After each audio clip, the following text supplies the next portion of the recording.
Hello dear students, स्वागत आप सभी का आपके अपने इस ब्यूटीफुल चैनल में। आज हम स्टार्ट करेंगे अपनी क्लास 11 फाउंडेशन का जो लॉज ऑफ मोशन चैप्टर चल रहा है उसका लेक्चर नंबर 2। क्लियर बेटा? अपन ने बेसिक चर्चाएं की थी। फोर्स क्या होता है, इनर्शिया क्या होता है, ये सारी चीजें अपन ने जान ली थी। अपन स्टार्ट करेंगे अब first law of motion. First law of motion.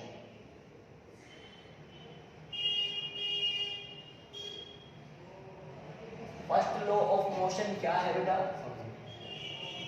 ये कहता है कि अगर कोई बॉडी, जिसको लॉ ऑफ इनर्शिया भी कहते हैं ना, तब इसके नीचे लिखो। ये कहता है कि अगर कोई बॉडी रेस्ट पर है तो वो रेस्ट पर ही रहना चाहती है, और यदि कोई बॉडी मोशन में है तो वो मोशन में ही रहना चाहती है। कब तक? जब तक कि उस पर कोई एक्सटर्नल फोर्स अप्लाई नहीं किया जाए। यानी according to this law a body opposes any change in its state. यानी कोई भी जो बॉडी होती है वो अपनी स्टेट में चेंज का क्या करती है? अपोज करती है। This law is called law of inertia and it is also known as first law of motion. According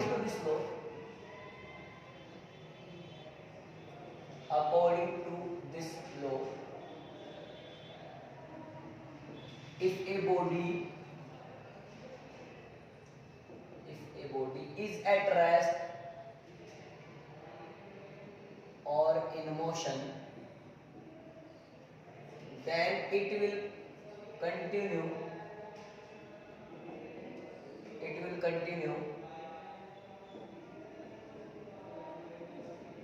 in rest or motion.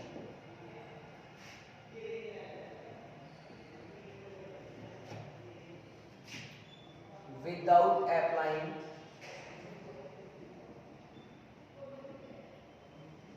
external force. कहने का मतलब जब तक बाहर से कोई फोर्स नहीं लगाया गया तब तक बॉडी अगर रेस्ट पर है तो वो रेस्ट पर ही रहेगी, और यदि वो मोशन में है तो मोशन में ही रहेगी। ये होता है फर्स्ट लॉ ऑफ मोशन। इसी को कहते हैं बेटा law of inertia. This law is also known as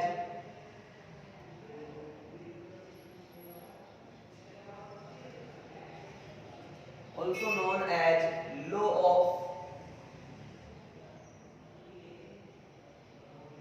inertia. ये मतलब है। क्लियर हुआ? अच्छा बेटा आगे देखते हैं। अब एक टॉपिक है मोमेंटम। ठीक है, मोमेंटम क्या होता है? मान लीजिए कोई m मास की बॉडी है जो v वेलोसिटी से मूव कर रहा है, देन मोमेंटम कैसे दिया जाता है? The product of mass of a moving body and its velocity is called momentum. तो मैं लिख देता हूँ यहाँ पे the product of, yes, for a moving body,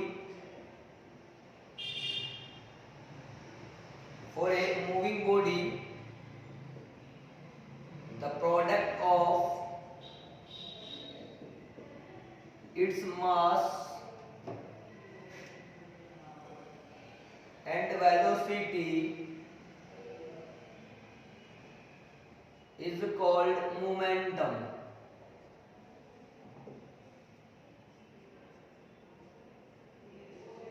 It is denoted by P. Hence P is equal to बेटा आ जाएगा mass into velocity बोले तो mv, और वेक्टर फॉर्म में लिखे तो P vector is equal to mv vector. Equation number first. तो यहां से समझ में आता है कि momentum is a vector quantity and it is directed towards the velocity. तो यहां पे लिखेंगे मोमेंटम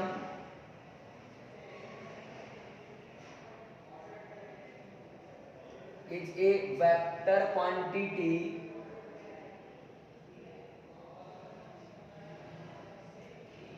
which is directed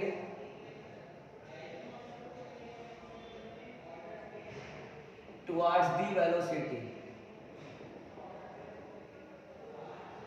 ये एक वेक्टर क्वांटिटी है जिसकी डायरेक्शन कहाँ होती है बेटा? वेलोसिटी की ही डायरेक्शन में होती है। अब यदि इसका यूनिट देखा जाए तो यूनिट भी देख सकते हैं। तो यूनिट ऑफ मोमेंटम इज, मास की क्या होती है? किलोग्राम, वेलोसिटी क्या होती है? मीटर पर सेकंड। तो किलोग्राम इनटू मीटर पर सेकंड आ जाएगा। नोट कर लो बेटा फटाफट से, फिर सेकंड लॉ ऑफ मोशन पे आ जाएंगे। नोट करो।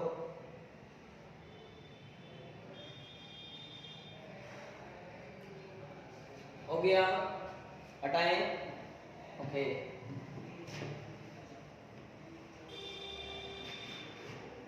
हटा देंगे।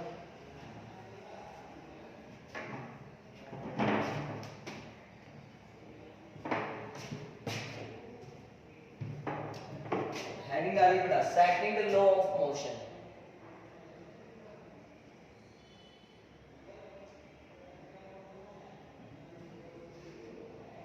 सेकंड लॉ ऑफ मोशन क्या होता है?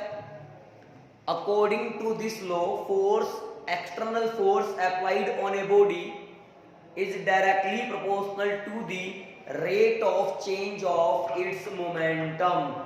यानी इस नियम के अनुसार, इस लॉ के अकॉर्डिंग, किसी भी बॉडी पर अप्लाई किया गया एक्सटर्नल फोर्स हमेशा उस बॉडी के मोमेंटम में चेंज की रेट के डायरेक्टली प्रोपोर्शनल होता है। तो यहां पे अपन लिख सकते हैं according to this law,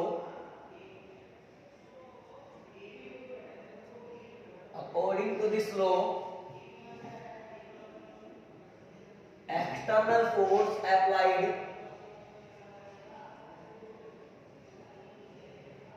on a body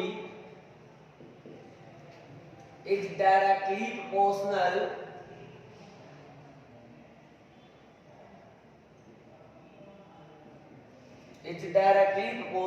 to the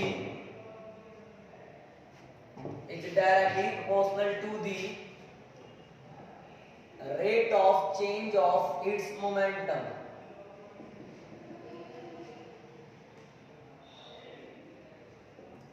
Rate of change of its momentum, that is F is directly proportional to dp upon dt। अब हमें पता है कि जब जब प्रोपोर्शनलिटी का साइन आता है तब तब इसको रिमूव करने के लिए कांस्टेंट आता है। तो बेटा यहाँ पे भी कांस्टेंट ले लेंगे, F is equal to K dp upon dt। Equation number first, where K is a constant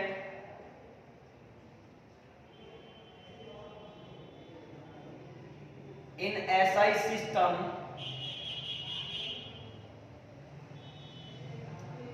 its value is 1, hence F is equal to dp upon dt। याद आएगा मेरे पास में equation number second.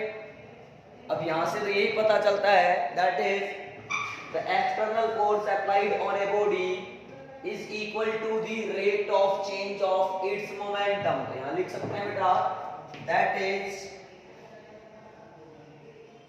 External force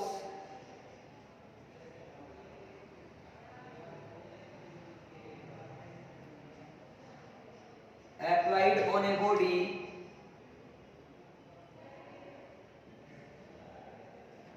is equal to the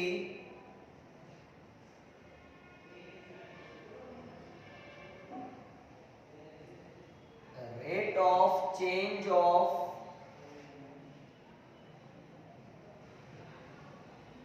its momentum। ठीक है, तो ये हो गया हमारे पास में F। अब बेटा आगे देखें तो हमें पता है अभी अभी अपन ने मोमेंटम का फॉर्मूला सीखा है mv, तो उस फॉर्मूले की हेल्प से इसको हम आगे बढ़ा सकते हैं। तो देखो यहां पे we know that P is equal to mv। Equation number मैंने इसको कहा 3। अब 3 से वैल्यू कहां रख दो बेटा, सेकंड में। तो keeping the value of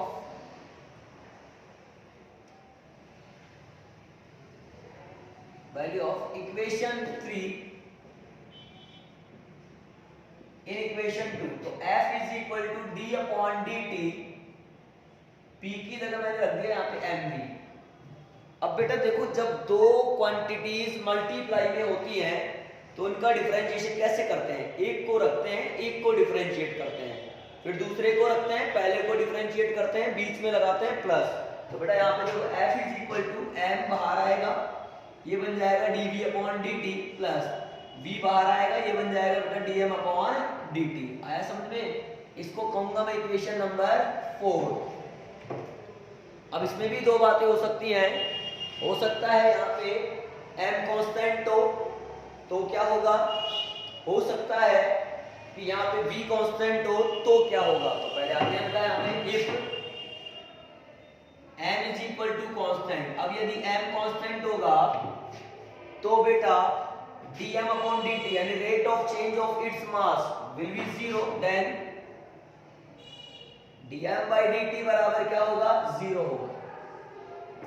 Hence अब ये अगर 0 हो जाएगा तो f की वैल्यू आ जाएगी m dv by dt। अब dv अपॉन dt क्या होता है बेटा? a। तो f इज इक्वल टू आ जाएगा ma, इक्वेशन नंबर 5। और यदि मान लीजिए v ही कांस्टेंट हो, इफ v is equal to constant, then dv upon dt की वैल्यू किसके बराबर आएगी? 0 के। तो f आ जाएगा आपका v dm by dt। इसको कहूंगा मैं इक्वेशन नंबर 6। कि बेटा नोट करो इतना, तो फिर आगे बढ़ते हैं।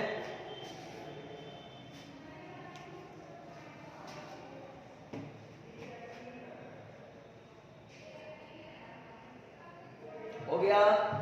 बेटा इसको ओके कर लो बराबर से, पोज करके नोट करो।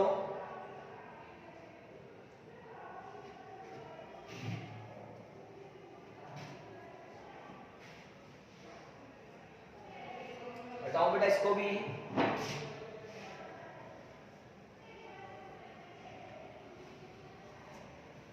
अब बेटा इसी को मैं आगे बढ़ाते हुए यहाँ पे अगर एवरेज फोर्स देखना चाहूं तो देखो एवरेज फोर्स क्या है, इसी में देख रहा हूं बेटा। एवरेज फोर्स मैं लिखता हूं F average is equal to delta P upon delta T,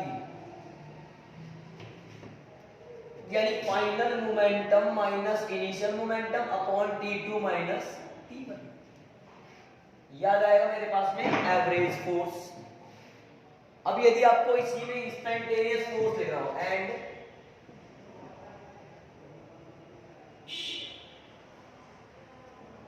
instantaneous force F is equal to, बेटा कोई भी क्वांटिटी अगर इंस्टेंटेनियस लिखनी हो तो इसके लिए एवरेज में क्या ले ली जाती है?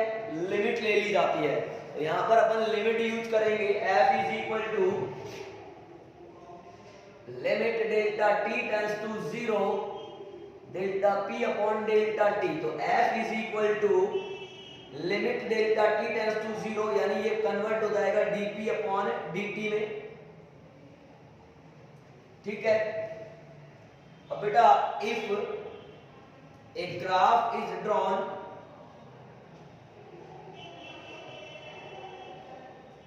between force and time,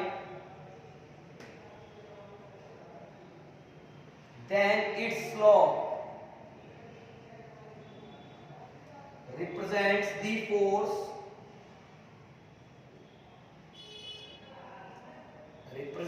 force acting on the body.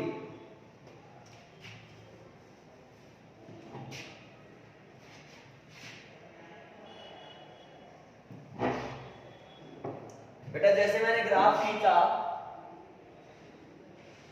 मान लो कि F और T में जो ग्राफ है वो इस प्रकार का है। अब मैं यदि यहां से tan थीटा निकालूं, स्लोप निकालूं, तो tan थीटा आएगा, अरे यार F और T में नहीं पता है, फोर्स मोमेंटम एंड टाइम में POT में। तो POT में ग्राफ खींचोगे तो यहाँ पे जो भी आएगा वो आएगा डेल्टा P यानी dP अपॉन dt, जो कि क्या बन जाएगा? फोर्स बन जाएगा, represent the force acting on the. ठीक है बेटा, याद आएगा मेरे पास में इस तरह से। अब यदि मैं आगे बढ़ना चाहूं, अगेन देखो बेटा F is equal to dP upon dt, यहीं से मैं dP निकालना चाहूं, F dt आएगा ऑन इंटीग्रेटिंग। अगर इसको मैं इंटीग्रेट कर दूं तो यहां से देखो dP का इंटीग्रेशन P1 से P2 में F dt T1 से T2 में, तो यहां से देखो dp का हो जाएगा P2 माइनस P1 बराबर इंटीग्रेशन, थोड़ा सा तरीके से लिखें, यहाँ ले लेता हूँ, तो यहाँ से देखो P2 minus P1 is equal to delta P is equal to m into V2 minus V1 is equal to integration F dt। अब ये F dt का जो इंटीग्रेशन है यहाँ पर ये रिप्रेजेंट करेगा एरिया को, तो एरिया अंडर FT कर्व। अगर फोर्स और टाइम के बीच में आपको ग्राफ दे रखा हो और ग्राफ दे करके चेंज इन मोमेंटम फाइंड करना हो तो क्या कर सकते हैं बेटा अपन लोग, सर चेंज इन मोमेंटम करना हो या फाइनल वेलोसिटी करना हो, इस तरह की कोई बात करनी हो तो आप लोग सीधा सीधा उस ग्राफ का क्या ले लो, एरिया ले लो। जैसे आप उस ग्राफ का फोर्स और टाइम एक्सिस का ग्राफ का एरिया निकालोगे, एरिया निकालने पे आपको मिलेगा mv2 माइनस v1। अगर वेलोसिटी निकालनी है तो ये ले लो और यदि मोमेंटम की बात करनी है तो ये ले लो। इस तरह से बेटा इस तरह की न्यूमेरिकल प्रॉब्लम्स को भी निपटाया जा सकता है। ओके डियर स्टूडेंट्स, फटाफट से इतना नोट करिए आप लोग।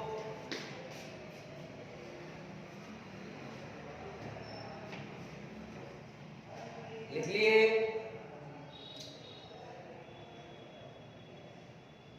आया समझ में? ओके ओके डियर स्टूडेंट्स, आज के लिए इतना ही काफी है। आज अपन ने इस वीडियो लेक्चर में first law of motion cover किया है, second law of motion cover किया है, मोमेंटम कहाँ मारा था तो मोमेंटम को देख लिया है, और सेकंड लॉ ऑफ मोशन से रिलेटेड कुछ मैंने चर्चाएं की हैं, कुछ फॉर्मूले बनाए हैं, कुछ रिजल्ट्स बनाए हैं। आप इनको प्रॉपर नोट्स में लिखें, प्रॉपर कॉपी में इनको उतार लें, और कहीं कोई डाउट हो तो डायरेक्ट कांटेक्ट कर लें, कहीं दिक्कत नहीं है ना, ताकि मैं अगले वीडियो लेक्चर में जो आपको न्यूमेरिकल प्रॉब्लम्स प्रोवाइड करवाने वाला हूं वो आपको अच्छे से दिमाग में क्लियर हो जाए। आप लोग पहले इनको प्रॉपर समझ लीजिएगा ताकि आगे आने वाले न्यूमेरिकल्स में आपको कहीं किसी प्रकार की तकलीफ ना हो। क्लियर बेटा? अच्छा, अगर वीडियो पसंद आई तो इसे लाइक जरूर करें, शेयर करें, और यदि चैनल को सब्सक्राइब नहीं किया है तो प्लीज कर लीजिए ताकि आपको नोटिफिकेशन मिलते रहें। टाटा बाय बाय, स्वस्थ रहें, हंसते रहें, ऑल दी वेरी बेस्ट।